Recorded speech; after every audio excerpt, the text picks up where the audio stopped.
gentlemen, welcome aboard the Athletics Can't Wait Jets podcast, your nonstop shop for all things Jets. Now here are your hosts, Tim McMaster and Connor Hughes. Listen safely. Can't wait. The Jets deliver a day after Christmas gift on Sunday with a 26-21 win over the Jaguars. Hope everyone had a great weekend opening presents if you were doing that. Hey, everyone, Tim McMaster here with Connor Hughes and Marissa Morris. I will check in with you guys first before we get to Zach Wilson's progress, update on the draft, how the Jets came out of this game with a win. Would they have been better off losing? All of that. But first of all, how was your guys' Christmas? You want to go first, Marissa? It was weird because a lot of my family unfortunately has COVID, so it was very small. We had it with the people that have just. Is that real people COVID. small or Marissa family small? Like instead of Marissa family small, members, yeah. It was So there's only only like 60 you guys had a solid 23. no, there was only like 10 people. Which like I have 21 first cousins, so and the aunts and uncles, and but it was still very nice. I got to be with my parents. Got to watch the Browns game. Unfortunately, another heartbreaking loss. But yeah, it was nice for Michael though. Yep. Very proud of him. But another, nice time with family. So yeah, it was a good time. How about you guys? Ailey's first Christmas. Yes, it was fun. A lot of fun. What house number are you on right now, Tim? Is this like house number 7? House number 2. Yes, the backdrop has changed if you're watching on YouTube as I moved from. So is the zip code and state? My in-laws' house to my parents' house. But yeah, we head back to New York tomorrow for Christmas number 3, just for our small little family. So, Connor, how about you? Do you get any presents now when you have a kid, or do the presents for you stop when the kid comes into the picture? Yeah, the 3-month-old went to the store and got him a present. No, she's the present enough. Come on, she, Connor. She is the greatest gift, right? Yes, exactly. Yeah, we still got man. You some still stuff, want but presents. it was definitely way scaled back. Yeah, I think the people kind of the way it works is basically, or at least in our families, is people basically spend the same amount on your family, but the ratio drastically changes. Yeah, so like instead of being like 50% on me and 50% on Mandy, it's like 70% on the baby, and we split what's left. So I think that's how it should be. it should. I don't know. Absolutely. Connor seems like he loves gifts, so I like, love presents. I do. I love presents. I'm a big gift guy. That's one of my love languages is the gift giving. So I'm big into the the present giving. So it was fun. Like I like it. Like what was awesome though about this year, it's the most relaxing Christmas I think I've ever had because Bree and I are married now. So we changed from Bree buys for my sister and I buy for my sister to we put what I usually spend on my sisters and what Bree spends on my sisters, and we combine them and just got like instead of like two $50 gifts, you get $100 gift, that kind of a thing. But the best part about that is I didn't do any shopping. So literally, the only person I shopped for was Bree. The only person I had to wrap for was Bree. Bree did everything else. It was like the easiest Christmas in the world. Now she was obviously stressed out of her mind and like running around like a tornado over the last 4 days because we also hosted Christmas for the first time. We had my family. Bree's obviously a nurse. Her mom's a nurse. And so it was kind of like a mishmash of where everyone was going to be because Bree's mom had to work at the hospital. My sister was with her boyfriend's family. So like Bree was like, well, this is our last Christmas in our apartment. Why don't we? Yeah, I know. No, I got it for Bree though. Love language is receiving gifts. Yeah, my love language is receiving gifts. Yeah. For our audio listeners, we got a message from Evan in the chat that says his love language is gifting, but he didn't do any of it. Ha ha. I did it for Bree. I did it for Bree. I did good. I did good this year on Bree. But my sisters were, so it was literally just my mom and my sister. And then Bree's mom was gone. Her stepdad was going to his family's house. So Bree was like, it's our last Christmas here because we're buying a house. So it's like, why don't we like do like have people here because it's our last one and kind of celebrate it? Because, we got, when we got engaged, this was where we had our after party and everyone came here for it and stuff like that. So we had my mom, my sister Madison, Bree's 2 sisters and her one sister's boyfriend over, watched the games, ate food. And had a great time. We did gifts, exchanged it with everyone. Bree got me my Scotty Cameron putter, my dream putter. I got her. And then I got her tickets to San Francisco because we're going to go to Napa Valley. So it was a good Christmas, a fun Christmas, an awesome one. Like I said, it's going to be the last one in this apartment for us. And then we're going to have babies where apparently all my gifts are just going to be given to a toddler. So that can't even appreciate it and doesn't even see when they're first out of the womb. And this is going to really make me so angry. I still want my gifts. So we're going to have to have a Connor Connor caveat into this. I will say this after Ailey's first Christmas, Connor, that the first one, because she's 3 months old, I still got to open all her gifts. So there was that. And you're like, ooh, blocks. Blocks, ooh. Teething toys. I will say this, and then we can get into like actual sports stuff. My godson is 3 now, 3.5. So he is now at the age where he's starting to like, he actually like plays with things and he actually does things now. He's not just like a blob and like all that stuff. Like he's like, he has like a personality now. Like you can see like a little person. It's kind of cool. Like he holds conversations with you. He knows who you are, like all this stuff. We love him more than anything. He's also, like I said, he's my godson. He's a guy and he's very much a guy. So we went to the store and Bree was like that. I actually lied to you guys. The 2 people that I shot for were Caden and Bree. Because I took over. I was like, no. It's wrapped up, so I can't show you guys what it is. But to go down the guy toy section again and see all the newest like superhero action figures, and he's really into dinosaurs and the new Jurassic Park movies coming out. So we got him a giant T-Rex one. And Bree's like, oh, I found this one online that lights up. I was like, that is a kid's toy. No guy is going to want that. He's going to want this. And I pull it out and it's like this giant Tyrannosaurus Rex. And she's like, I'm not paying for that. I was like, yeah, you are. We're splitting this one too. And we checked it out and I wrapped it up and we're going to see them on New Year's Eve. We go there every year for New Year's Eve. I can't wait to hand that to him. So it's going to be a good time. But shopping for him was fun because like I got to relive it. Now, if I have like all girls, which I do want girls, like I want to be a girl dad and all that stuff. But like it's going to be a little rough, like shopping for makeup and Barbies. Like I want to get like I want a boy and a girl so I can buy the boy all the fun like guy stuff and then live vicariously through him again. Sure. Well, you could buy the girl those toys too. Exactly. Let's just say. Yeah, a girl wants Jurassic Park. A girl can get a football. Mine too. Yeah. I'm not going to go get cancel cultured because I just. Bree has two sisters, both younger than her, and we went to her family's on Christmas Eve because, like I said, her mom had to work on Christmas Day at the hospital.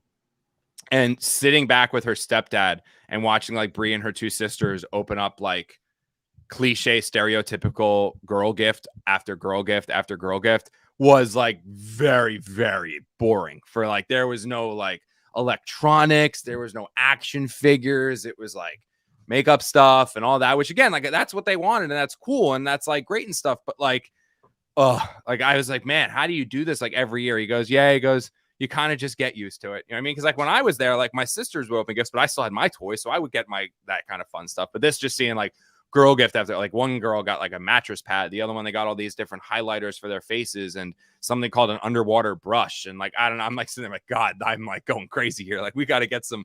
And then luckily her sister Allie got a laptop, a new laptop, so that's where I was like, let's go, like oh, I can play with that one, but it was pink. So I was like, oh come on. So even that had a girly twist to it. Then I realized now I'm probably gonna get cancel cultured. Connor hates girl gifts, says girls can't play with footballs. Like that's going to be like the next thing in my mentions. But positive is like, I will tell you what, guys, last point. I stopped looking at those mentions after that game.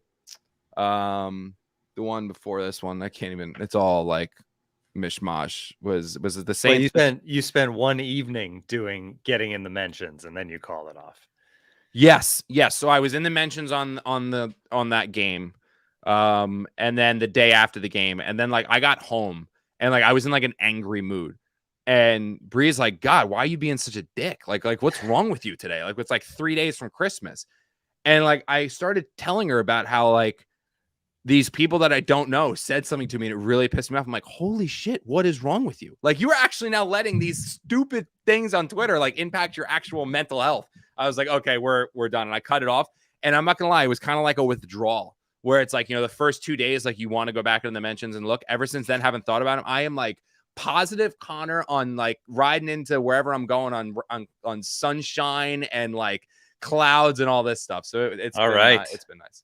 Yeah. All right. Well, that's a great transition. Positive. You want a teaser trailer? You want a teaser trailer? The fact we're going to take phone calls now too. We're going to take calls on starting Friday's show. Why don't we say this? We're going to try. We're going to try to take phone calls. Tells people things that we have not experimented. It adds pressure on you guys. He hopes that I can figure it out. So. Now you will. If I just let it go, like see when we texted about this last week. You just let it go. Like I said, I was like, yeah, let's try to do that for next week. And it kind of was put on the back burner. But now that I've made it public knowledge that we will be taking it, I know how you are as a person, having gotten to know you over these last 2 years, where now you won't let it fail. You're much like Bree. You're like, now you can't let it fail. So now it's going to work on Friday. You like brought it up like 2 days before Christmas and you're like, hey, yeah, we should do this. Okay, sorry, I wasn't like Christmas morning opening my presents. Like, how can I take callers for Connor? But we will figure it out and try and get some of you Jets fans on here live to ask Connor some questions. Why I suck. Why I'm so negative. No, only I'm nice sure things. cursed me out. Why I should nice. There's no dump button on here, so we're just gonna you might make editing a little harder, but that'd be cool. Yeah, I don't know if yes, there is. We'll definitely be dumping. I just removed Connor. And Connor from the has stream. been dumped. Wow, that was cool. Right. But it doesn't There you erase go. the last 7 seconds. It's not like we're on a tape delay. No. Right. So it'll still be on YouTube for all to live. So, that'll be fun. But I think it's going to be a good time. We'll add something different to the show. Especially we're reaching the point now where, like, okay, they're not going to get Aidan Hutchinson or Thibodeau. And obviously we're all going to be watching Zach. But they're going to get their butts kicked by the Bills and the Bucs. So it's like, what are we going to do? So let's just bring people on and talk to them about what they want to talk about.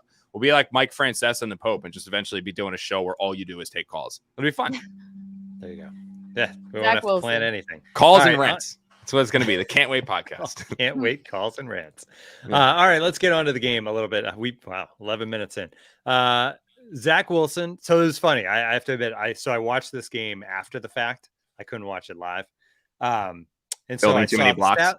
Yeah. I saw the stat line first, and I was like, okay, Zach threw for 100 yards. Okay, ran. That's good.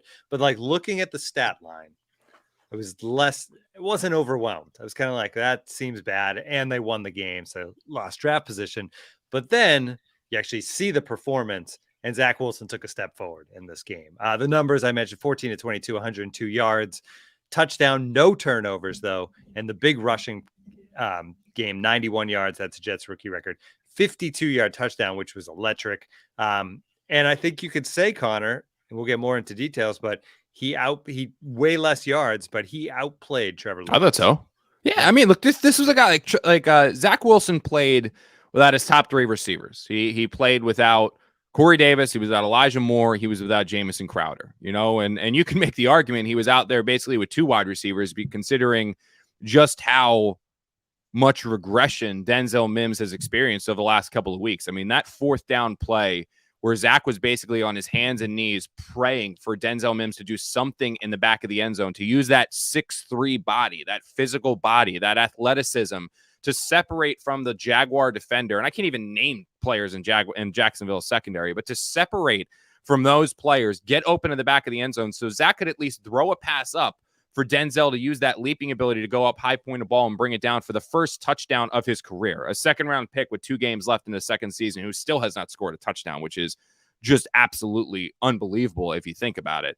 But the fact that like that's one of the players he's playing with. The guy runs out of bounds, which makes him ineligible anyway. I mean, just pathetic. So he's playing basically with Braxton Berrios and then the land of misfit receivers on the other side, where you're rotating in Jeff Smith and Denzel Mims and Keelan Cole and all these other guys. And he's already been without a tight end throughout the course of the season. He's without 3 starting offensive linemen with Mekhi Becton, LDT, and Elijah Vera Tucker. He then loses Connor McGovern for what looks to be a serious knee injury throughout in the second half. And he's out there.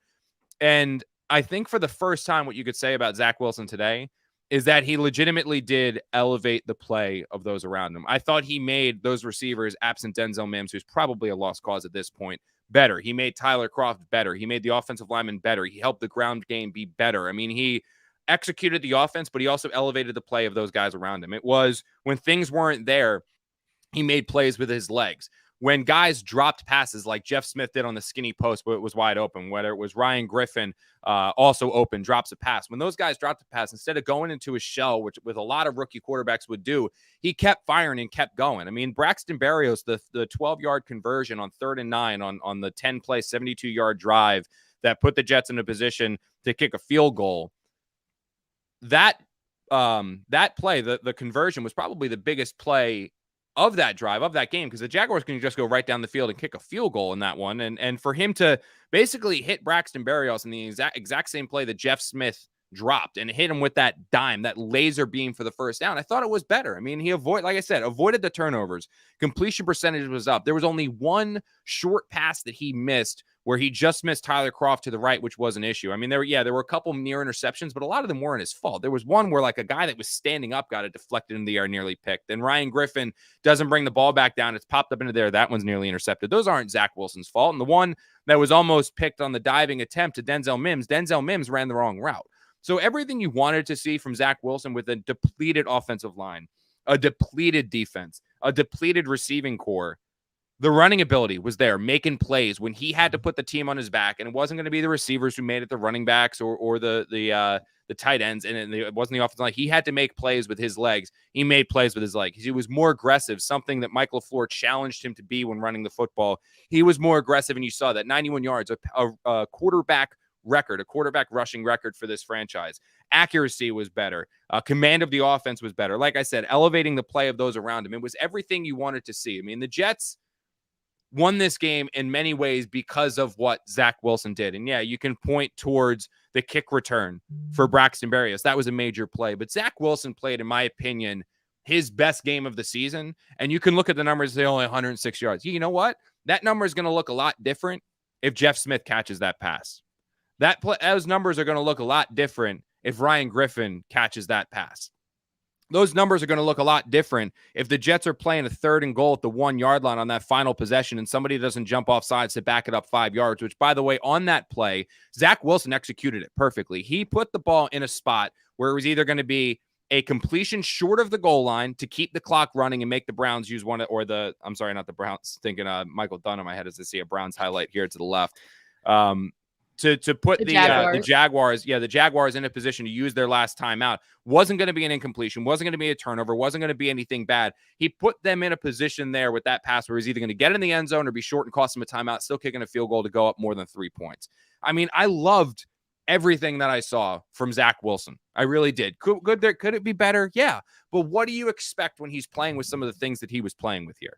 You know what I mean? Like, you saw a young quarterback go out there and help his team, elevate the plays of those around him, and make his team better and put him in a position to win, and they won. It was a step forward for Zach Wilson. You flip on the other side of the tape with Trevor Lawrence. I mean, yeah, he had better numbers when you talk about the passing yards, right? And he had maybe a couple more flash plays. But what did Trevor Lawrence do during that game that made an impact on the game, right? Is there one throw that you can point to where you're like, yeah, that changed the game? Is there one run where you can point to and say, yeah, that changed the game? There were some blunders. I mean, he has this weird tendency that when he's feeling pressure, it's almost like he reverts back to where he's the most athletic person on the field and just starts running backwards. You know what I mean? Like, there was a sack fumble on CJ Mosley, which Ronnie Blair recovered, where Trevor Lawrence sees the pressure coming. It's like 2nd down or something like that. And he basically drive kills because he turns around and just starts running backwards. Then the ball is punched out by Mosley. The Jets recover, and it sets up a score for them. You know, it's like, or that might have been the play actually, that the Jets actually did not score on that one. That was when they ran the fake field goal. So, but it still put the Jets in a position to score points there. And I'm sitting there watching it. I'm like, why is he doing that? And it was almost an identical situation when on the corresponding drive from Zach Wilson, where he drops back, he feels the pressure. Instead of running backwards and trying to loop around and cost his team 10, 15, 20 yards or fumble like Trevor Lawrence did, he puts 2 hands on the ball and starts moving forward. He's either going to gain yards with his legs, or he's going to at least mitigate some of the loss of the sack, or he's going to see someone break open and can throw the ball. He ended up getting sacked, but he's dropped down. The Jets are facing a 4th and 5 instead of 4th and 15, or he's fumbling the ball. You know what I mean? So, yeah, you can point towards the statistics and the numbers from Trevor Lawrence. There was nothing that Trevor Lawrence did aside from, I think, one throw that ended up being broken up by Bryce Hall, where I was like, you know what? That was really impressive. Everything else, I was like, man, the running backwards, that doesn't make sense. And again, like, the one thing to take into consideration is Zach Wilson was playing with nothing on offense. The Jets were just as depleted on defense. I mean, Trevor Lawrence should have thrown for 400 yards and 5 touchdowns against the Jet defense. He should have just eviscerated this defense. And instead, the Jets pretty much kept him in check. They really did. They kept him in check. And you can blame the playmakers Trevor Lawrence has. His playmakers were better than what Zach Wilson was dealing with. You can blame his offensive line. His offensive line was better. The Jets were starting both Greg Van Roten and Dan Feedy.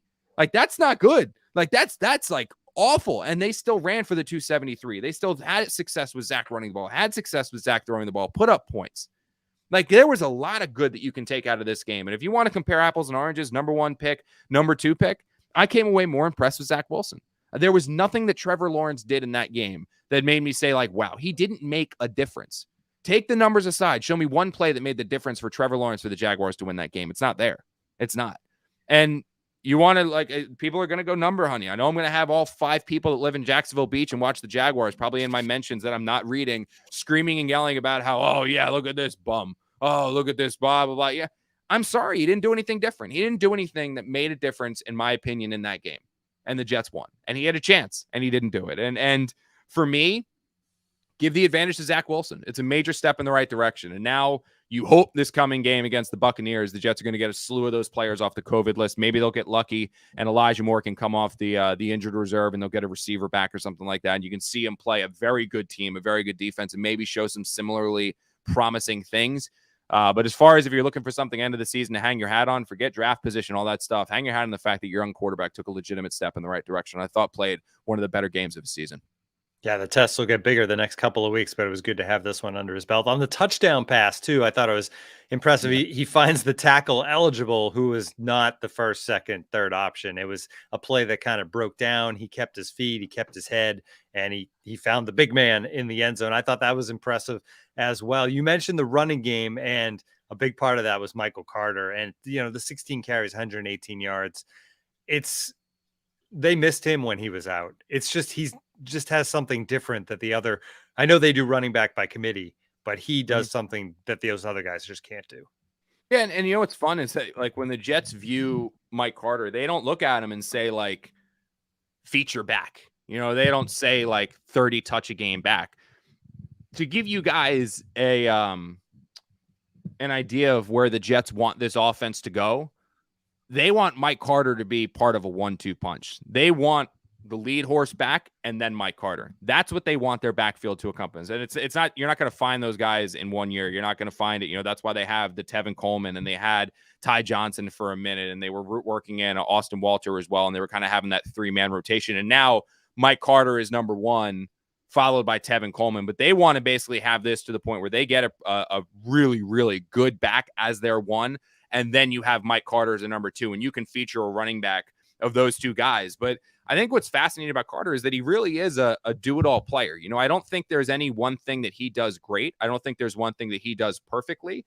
I think that he's a player that just does a lot of things really, really well. And he's going to be the great Robin someday when the Jets, and hopefully if the Jets can piece this offense together in the ways that they imagine they can with this scheme and with these players and with this coaching staff, you'll have Mike Carter be the Robin to somebody else's Batman. And then when you loop that into a receiving corps that has Corey Davis, Elijah Moore, and a true number one X receiver, and then hopefully the Jets get some tight end that can actually play tight end, and the offensive line continues to have talent infused in it between the middle rounds of the draft, potentially early rounds of the draft, and then also in free agency, you're going to have an offense that's really going to be humming. I mean, you've got a good group now. I think you can. The one thing about the Jets offense, and it obviously is all going to fall on Zach Wilson's shoulders, right? Because if the quarterback doesn't develop and the quarterback doesn't take the step the next forward, it's all going to be for naught.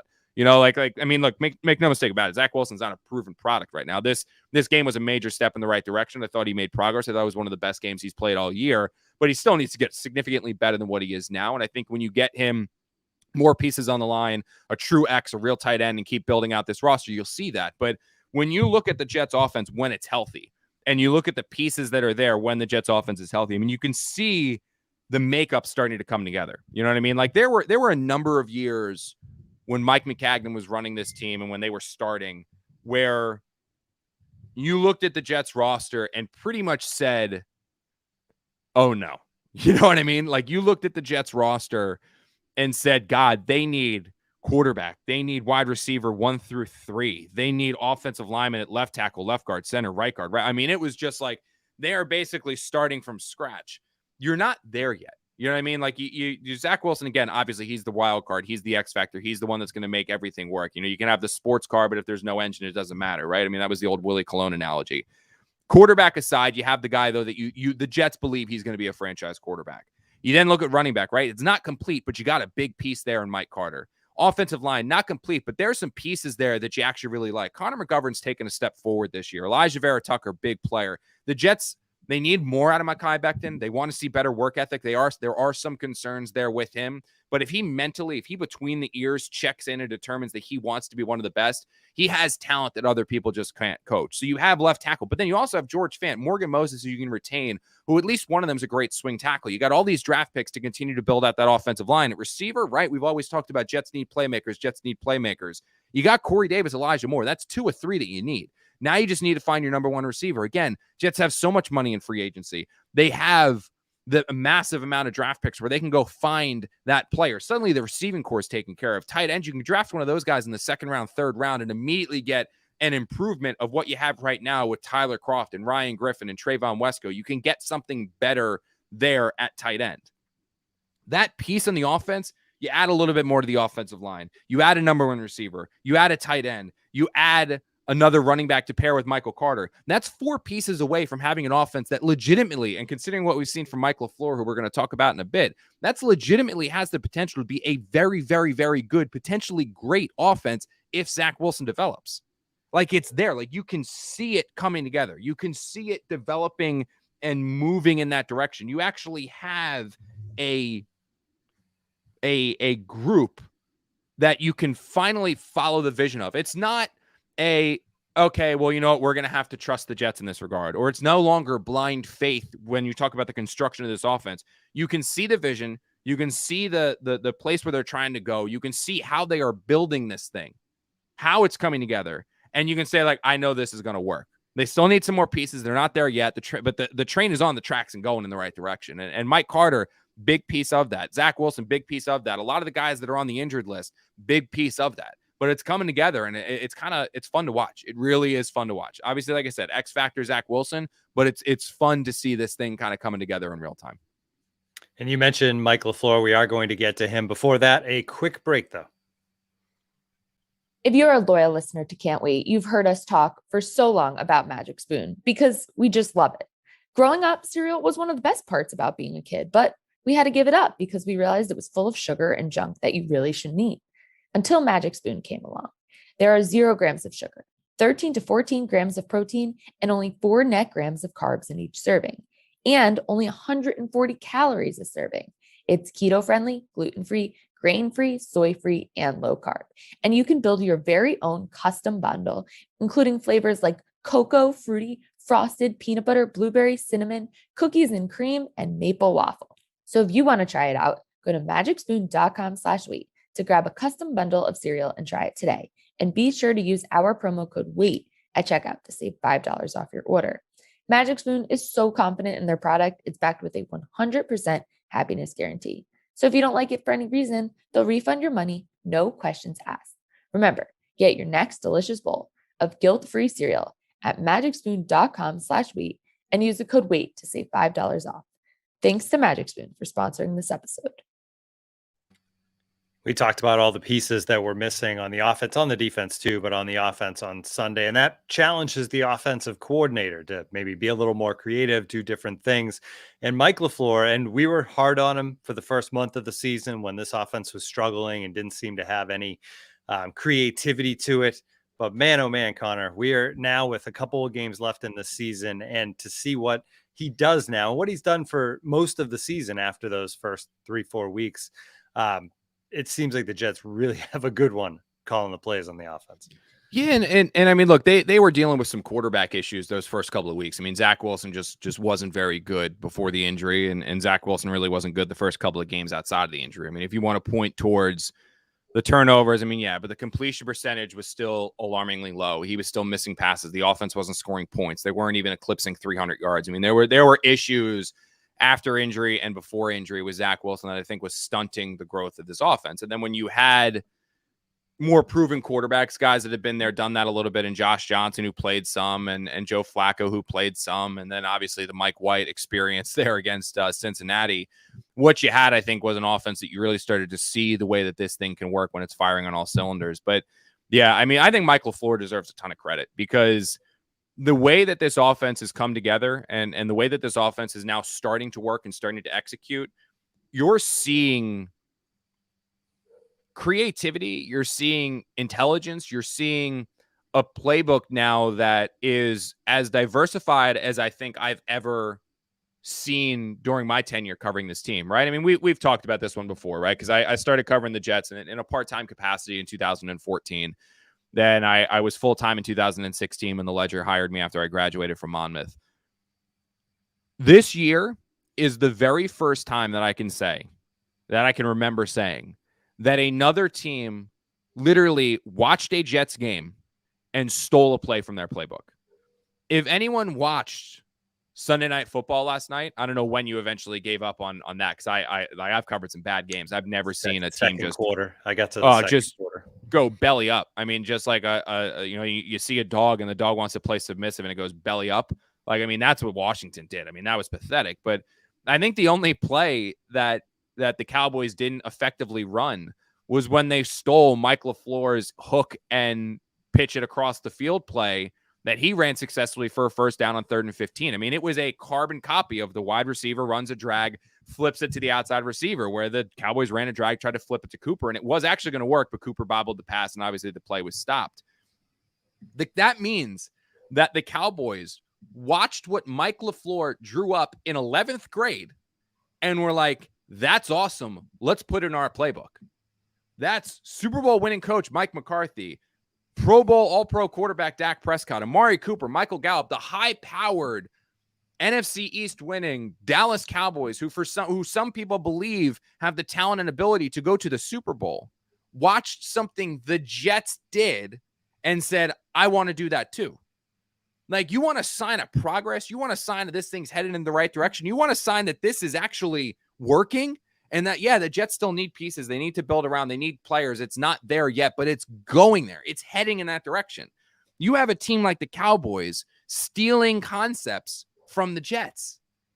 And so much credit needs to go to Mike LaFleur because, look, I mean, this guy, we talked a lot of what Adam Gase didn't do with the players that he had, right? Because when he lost Brashad Perryman and when he lost Robbie Anderson because they let him walk, and then he lost Denzel Mims to the hamstring injury, he was having to go out there and try to make plays work with guys like Lawrence Cager and Braxton Berrios and Jamison Crowder and all these guys, right? And he went out there with his offense, and it didn't work. And it got run into the ground. And when he lost Sam Darnold and he lost Trevor Siemian, he had to do it with Joe Flacco in 2020. Or then he had to do it with Luke Falk, right? And David Fales the next year. I mean, it was just going into the ground. It was just a failure on so many levels. And you pointed to, well, they just don't have playmakers. They just don't have talent. They just don't have this. They just don't have that. Well, Mike LaFleur is not right now faced with the same issue, right? The Jets played a game on Sunday without 3 of their starting offensive linemen. They then lost a 4th offensive lineman to injury in the game. They were without their top 3 receivers. They were having to trot out their Keelan Cole, who, yes, he's a better receiver than anything Adam Gase had when his guys went down over the last 2 years. But then he had Denzel Mims, who, like I said, has regressed substantially. Braxton Berrios. And you've seen a coordinator say, okay, you know what? I know I'm down my guys.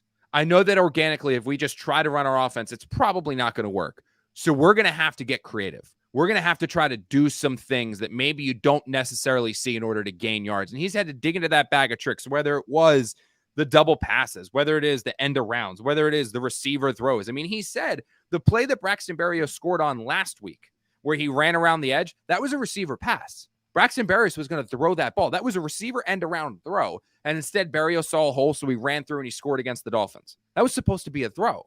But then that was like one of 3 or 4 trick plays that the Jets ran in that game to move the ball down, to set themselves up with a position to win. He's getting creative. He's showing ingenuity. He's showing so many different things that you haven't seen from a Jets offensive coordinator since I have been here. I mean, I covered part of like Marty Morningwig. Then there was John Morton, who I thought got a very raw end of the deal. Like, I actually thought Johnny Moe was a decent offensive coordinator, had potential, but Brian Heimerdinger felt that Jeremy Bates was the smartest man in the room. So Brian Heimerdinger forced John Morton out and made Jeremy Bates took over. And we all know where it's gone down from there. And then after Morton, obviously, like I said, we went to Jeremy Bates. And after Jeremy Bates, it went to the Adam Gase era and things like that. But this is like the first time where it's just different. You know what I mean? And look, Mike LaFleur is obviously not going anywhere this year. I doubt that he's going anywhere next year. But you can tell that this is going to be an offensive coordinator the Jets don't keep for very, very long. You know what I mean? If the Jets can build this roster the way that Saleh wants it, the way that LaFleur wants it, the way that Ulbrich wants it, if Joe Douglas can succeed, and I have some of my reservations about Joe Douglas. I mean, you can't fault anything that he's done in terms of acquiring draft assets, but if he has another draft like he did in 2020 and 2022, I mean, he's going to be out of a job. Saleh's going to be fired, and you're going to have LaFleur probably going back to work with either Shanahan or his brother because, you know, you can only do so much without the players, and it's Joe Douglas's job to get the players. And it looks like he successfully did that in 2021. I don't know if he did that. He did not do that successfully in 2020. That draft is a disaster. But if he can successfully get these players, the Jets aren't going to hold on to LaFleur for very long because this guy's going to get a head coaching job. I mean, you can see his vision.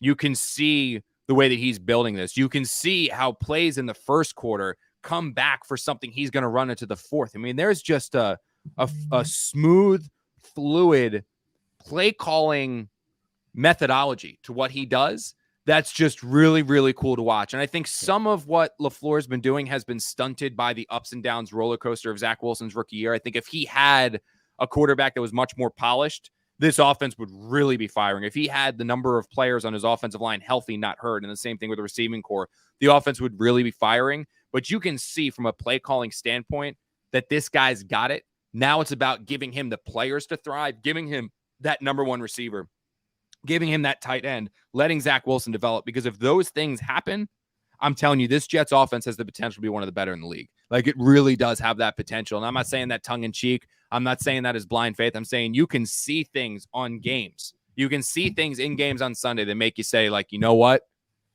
The Jets have something here. And it's something they haven't had in a very, very, very long time. It is exciting, and it gives you a reason to tune in a season where obviously there's no playoffs coming or anything like that. Just to see this progress, to see the fun plays that are being run is cool. All right, so the downfall of winning and the Jaguars not getting in to win it at the end of the game was the draft position. I guess ideally the best possible scenario for the Jets would have been Zach Wilson played the way he did. They're in it the whole game. Maybe they lose right at the end and they get closer to those top two picks. And obviously that would be the two big pass rushers, Hutchinson and Thibodeau. Those seem gone at this point. The Jets seem solidly in that 4 spot. Maybe they can squeak up, but Jacksonville and Detroit have separated themselves. But let's get into the draft overall, because it goes beyond that. And other things broke the Jets' way again on Sunday. So the Jets right now, number 4 with their first pick. Seattle has the game in hand at home in the snow against the Bears and somehow lets it slip away on Sunday. Man, oh man. So they move back up now to number 7. So Jets number 4, number 7, number 35 is their pick. Carolina seems just falling apart right now. They lose their 5th in a row. Sam Darnold comes into the game in that game because Cam wasn't doing anything. Sam Darnold gets booed upon entering the game at home again in Carolina. They lose their 5th in a row. So then it's 4, 7, 35, 40. Then they go 69, 108, 115, 144, 156. It just looks great at this point. Obviously, a couple weeks things can shake up, but not too much. Things can't move around too much in 2 weeks. Yeah, it's so the Jets, obviously, like you said, they hold 4 and 6, and that Seattle pick is volleying because it's like the Seahawks have the strength of schedule advantage over the Panthers by like I think it's 0.5128 compared to 0.5129 or something like that. Michael Anania was like big into the numbers and kind of crunched all those things. Did much more of a mathematician than I ever have been, ever will be, or could ever dream to be. So he's great with all the number crunching and stuff like that. So I know I saw his tweet the other day that kind of broke down just how far. I mean, Tankathon has 3 decimal places. I'm pretty sure Michael went to like 12 different decimal places, like to find out how that one worked. So credit to him for that one. But yeah, I mean, look, it's the hope of the Jets finishing with the number 1 or number 2 pick in the draft is pretty much shot at this point. Like it's very, very, very unlikely that that's going to happen. And it's a shame because if from that perspective, because if Trevor Lawrence had squeaked that one across the goal line from 1 yard out and the Jaguars won that game, the Jets would have kind of had their cake and eaten it too, in terms of Zach Wilson took a legitimate step forward. You still lost the game, so you get that number 1 or 2 pick, and you're going to get Thibodeau from Oregon, or you're probably going to get Hutchinson. Now, obviously, it's going to come down to strength of schedule. Texans right now have that advantage over the Jets at 4-11.492, but obviously the Jets would have been ahead of them because they would have only had 3 wins when the Texans won. So it would have positioned the Jets almost perfectly to have the number 1 or number 2 pick in the NFL draft. But this point here, yeah, they lost out on Hutchinson. They lost out on Thibodeau. The Jets aren't just a pass rusher away from being good. You know what I mean? They're not just one player away. I mean, they still need a lot. And when you take into consideration the sheer number of draft capital they had, and again, like we said, it's on Joe Douglas to pick the right players because he did not pick the right players in 2020. I mean, P. Ryan can't get on the field. Morgan is not on the roster. Zuninga, can't get on the field. I mean, he's not even playing an abundance, massive chunk of the snaps, despite the fact that Jets' defensive meeting room was ravaged by COVID. Like, that's a concern. Denzel Mims, your second-round pick, literally has 2 games left in his second season. He has still not caught a touchdown. I don't think he has double-digit catches this year. I mean, he started the last 2 games and doesn't have a catch in either of the 2 games he started. Like, that's a problem. Like, that's an issue, and you used a second-round pick on that guy. So if he can repeat the 2021 class, that looks really good. But 2020 looks bad. I mean, that's going to be an issue. But when you just look at this capital, yeah, okay, fine. You lost out on the top 2 picks. You can still find a legitimate game changer at number 4, and there still is the chance the Jets can go up to number 3. They're going to be jockeying with the Texans because the Jets are going to lose out the final 2 games. They're going to be jockeying with that strength of schedule advantage with the Texans going forward. Now, the Jets obviously play the Buccaneers and Bills, so that's not going to help the strength of schedule. Those are 2 very, very good teams, so that's going to force that number to go up quite a bit. But the Texans with Davis Mills have been playing some pretty good football. It's not out of the realm of possibilities that they win one of these final 2 games. So the Jets could be picking number 3. The Seattle pick, obviously, you're going to see where that falls. I think at this point, it's pretty obvious it's going to at least be a top 10 selection. So the Jets are going to have number 3 or 4, and then another pick, a top 10. And with those 2 selections, you can go offensive lineman. If you see a dominant offensive lineman, you can go Kyle Hamilton, the safety out of Notre Dame. That would help the team. I don't necessarily know if that's something the Jets would do. I don't think this defense requires that important of a player on the back end to justify that high of a selection. I know he's a good player. I just don't think this defense needs that safety. I don't think it would benefit them as much as, say, an offensive lineman would in that position. Maybe there's another pass rusher that comes out of nowhere that kind of skyrockets up boards that the Jets are in consideration for there. Either way, you can go offensive lineman, defensive back. Stingley scares me with the injury, but still you can have him there. Stingley, offensive lineman, Hamilton, receiver with the second first-round pick. Then you go into the second round. That's a perfect spot to find an offensive guard to kind of have your long-term solution at either center or right guard. Maybe even a right tackle. You bring back Fant, let him start on the right side, Becton on the left, but if Becton struggles, Fant goes left, the rookie goes in at right. Something like that. I mean, the Jets have the means to really turn this one around. And I think what I've been fascinated to see the development of is not only that Seattle pick, and everyone wants to talk about that, right? Everyone talks about the Seattle pick because the Jets are going to have 2 top 10 selections, potentially 2 picks within the top 7. I mean, that's absurd. But that Panthers second rounder just keeps getting better and better and better because Matt Rule's team right now is a dumpster fire. I mean, literally, there were fans not only booing Sam Darnold, whom the Jets got a second round pick for, but chanting about fire Matt Rule. I mean, that's just getting worse and worse and worse for them, where that second round pick is going to be just as valuable as the Jets' first round pick. So it just keeps getting better and better and better when you take into consideration this draft picture and the draft outlook.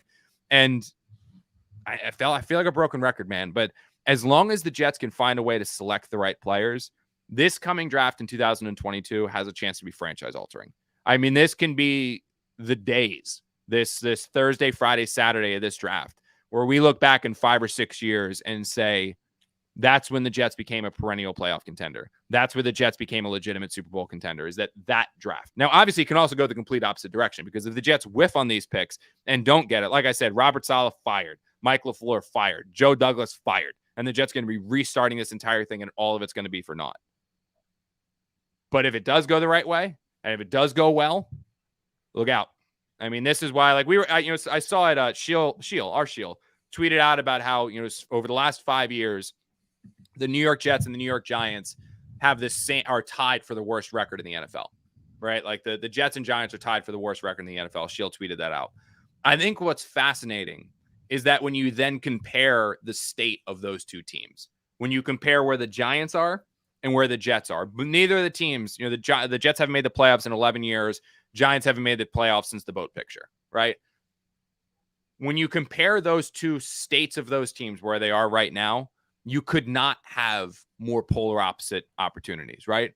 The Jets have a general manager that obviously there are some questions there, but you believe in him. And he has done a whale of a job acquiring the draft assets to turn this team around. Yes, has to pick the right players, but the assets are there. You've got a coach that is a culture builder that the vast majority of players, fans, and management believe in. He has rounded out a staff, specifically with Mike LaFleur, where you can say, you know what? That's a guy that knows how to coach offense. And not only does he know how to coach offense, that's a future head coach. You have a guy in Jeff Ulbrich who, before this defense was just absolutely before a bad defense was then decimated by injuries, was building game plans the first month of the season that were turning heads to the point where you're like, holy cow, the Jets have a hell of a coordinator on their hands in Ulbrich. Then injuries happen, and now apparently everyone hates him, and he's an awful coordinator, blah, blah, blah. But you give the guy talent, he's going to turn it around. I can tell you it's going to happen again. You have a ton of cap space. You have a quarterback on the rookie end of his deal who you still believe in. You have all of those draft picks. I mean, yeah, the Jets need pieces. The Jets are not close to a playoff contender, but you can see the path. You can see the vision. You can see the assets. You can see that they have the means to turn this one around. Then you look at the Giants.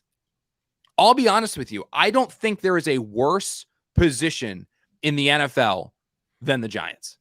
I do not believe that there is a team in a Jacksonville, Carolina, any other team of all 32. There is not a team in a worse position than the New York Giants right now.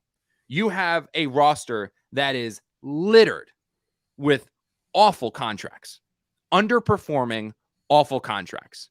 You had a lame duck general manager who you brought back for this year because you almost made the playoffs at 6-10, who then went batshit crazy in free agency, giving even worse contracts to Kenny Galladay, who's not very good, Adoree Jackson, who is not very good.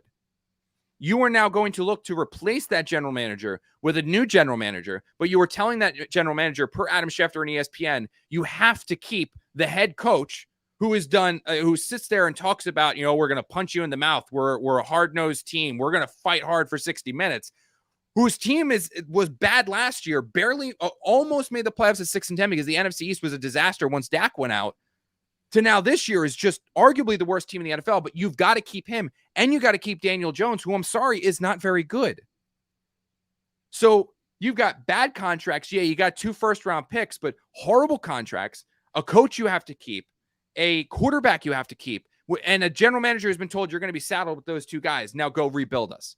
And a fan base who is just on edge of like, we want success, we want to rebuild. And an ownership who clearly is stuck in their own ways trying to teach build this thing like it's still 1986. Like, it is just polar opposite teams. And again, it's all going to come down to acquiring players. It's all going to come down to some of the things you're putting faith in. Zach Wilson is good, being accurate and being true. But you can see where the Jets are headed. You look at the Giants and you're like, who wants to be a part of that? And it's funny. It's fascinating to watch. It really is. I think it really is fascinating to watch those two polar opposite situations. One other thing I wanted to touch on this episode, and that is Ron Middleton stepping in to fill in Robert Saleh out with COVID. And Connor, Saleh obviously involved in all the preparation for this game. There was some weird calls in the game that I'm not sure Robert Saleh would have gone for, but overall, it's a tough situation, and the Jets got through it. They get a win in a game where they're missing their head coach. I think you have to credit an entire staff for that.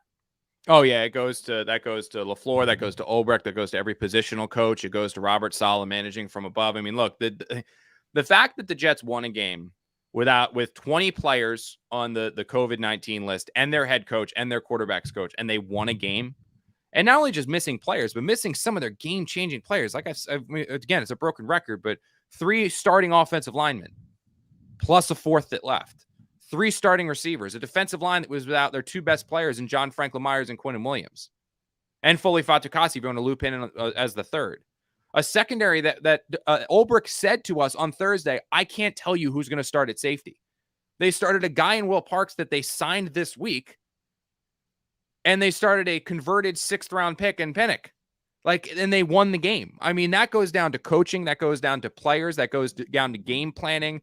I mean, it's a hat tip for all those guys involved. I know the Jaguars suck, and they do. They're a disaster. But you still have to give credit to the Jets because they shouldn't have won that game.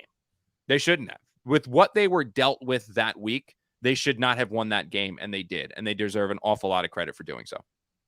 All right, and we're going to continue this discussion on later in the week. Thanks for everybody for watching and listening. Big crowd this morning. It's amazing what happens when this team comes through with a victory and the quarterback plays well. So thanks everyone for tuning in live. If you're listening after the fact, give us a rating and review. We love that as well. You can save 50% off. Marissa, do we have a special deal going? Yes, we do. So you can subscribe to The Athletic at theathletic.com/can't wait for $24 for 12 months.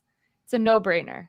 I think I'm just going to toss to you at the end of every episode so I don't have to fumble around with what the best deal is. But yeah, really good deal going on right now. Connor said it. We'll try to make it happen. We're going to take some calls coming up on Friday, getting you ready for Jets Bucks. We'll talk to everybody then.